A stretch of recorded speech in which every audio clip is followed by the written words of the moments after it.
வணக்கம் நண்பர்களே. இன்றைக்கி ஒரு சின்ன கீரை அவியல் செய்கிறத பற்றி பார்க்கலாம்.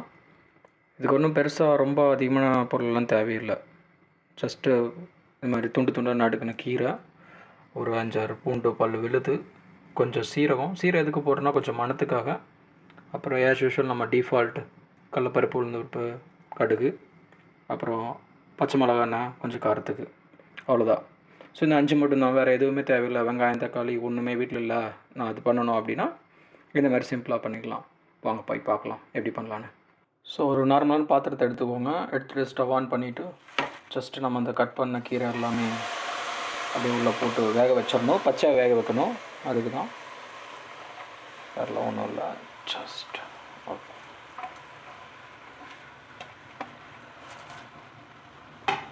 ஸோ இது போட்டதுக்கப்புறம் ஜஸ்ட் நம்ம என்ன பண்ணலான்னா, நம்ம பூண்டு வச்சுருக்கிற பூண்டு எடுத்து நம்ம போட்டுக்கலாம்.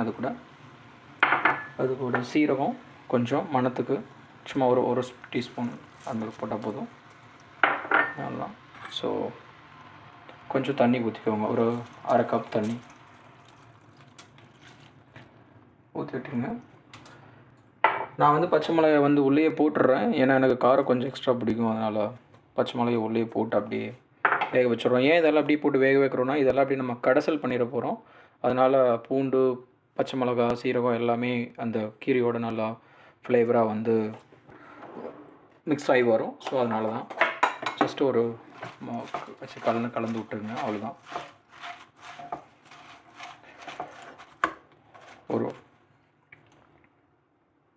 நான் இப்போ போட்டு ஒரு நிமிஷம் தான் ஆயிருக்கும். பார்த்திங்கன்னா கீரைலாம் அப்படியே சுருங்க ஆரம்பிச்சிருச்சு. நிறைய தண்ணி விடுது பாருங்கள். ஏன்னா கீரையில் ஆல்ரெடி தண்ணி இருக்கும். அதனால தான் ஒரு 1/2 கப்பு தண்ணி ஊற்றிருக்கோம். ஸோ தண்ணி விட ஆரம்பிக்குது. கொஞ்சம் வெந்து முடிச்சதுக்கப்புறம் திருப்பி அதை எப்படி மசிக்கிறதுன்னு பார்க்கலாம். கீரையை கொஞ்சம் நல்லா பச்சை வாசம் போகிற அளவுக்கு வேக வைக்கணும். அப்போ தான் கொஞ்சம் டேஸ்ட் கொஞ்சம் நல்லா இருக்கும், அந்த பச்சை வாசம் இல்லாமல்.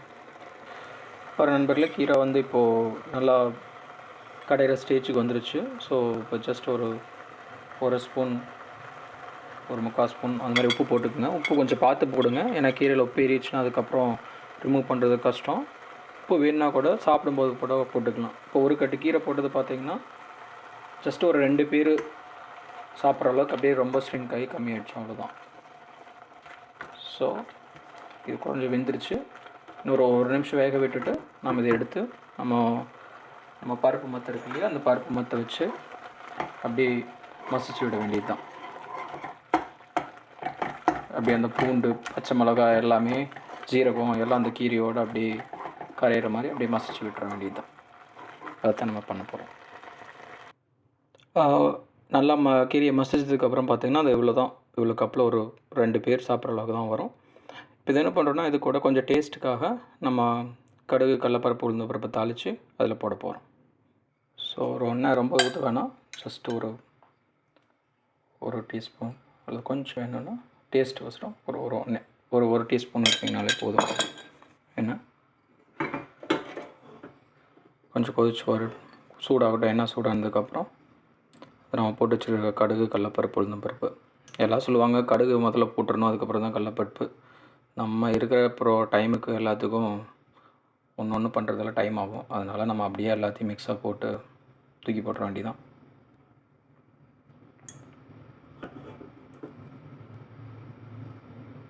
ஸோ என்ன சூடாயிடுச்சு. அவ்வளோதான்.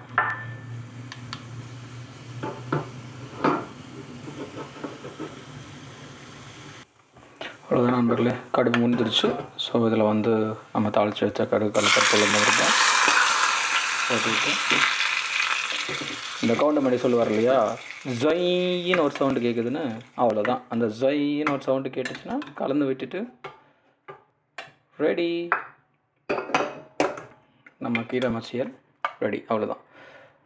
கடைசியாக ஒரு குயிக் ரீகேப் நண்பர்களே. இது ஒன்றும் பெருசாக இல்லை. ஜஸ்ட் நம்ம அந்த பாலக்கீரையோ, உங்களுக்கு என்ன கீரை கிடச்சிதுன்னா அதை எடுத்து நல்லா கட் பண்ணி வச்சுட்டு, அப்புறம் நல்லா தண்ணியில் கீரையை நல்லா தண்ணியில் அலசிக்கோங்க. ஏன்னா கீரையில் நிறைய மண் அதெல்லாம் இருக்கும். அதனால் நல்லா பண்ணிக்கோங்க.